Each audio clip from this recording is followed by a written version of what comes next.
नमस्कार. घरची चव या रेसिपीमध्ये आपलं सर्वांचं स्वागत आहे.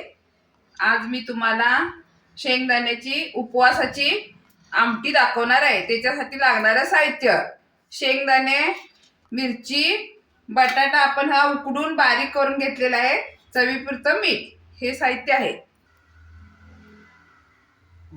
मी आता मिरची भाजून घेतलेली होती. शेंगदाणे आणि मिरची आता ही बारीक केलेली आहे.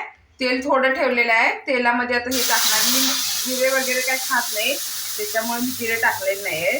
शेंगदाणे आणि मिरची घातलेली आहे. हे थोडंसं आणि परत भाजून घ्यायचे. शेंगदाणे परत थोडेसे भाजून घ्या.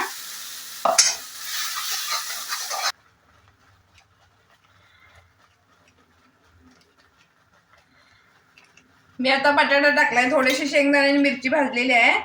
थोडासा ते बारीक चुरलेला बटाटा टाकलेला आहे. बटाटा टाकल्याने आमटी घट्ट आणि टेस्टी पण होती.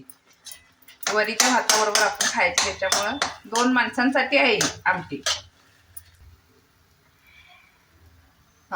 तुमच्या आवडीनुसार तिखट मीठ घाला. मीठ टाकले मी आता. आणि त्यात आता आपण पाणी टाकायचं.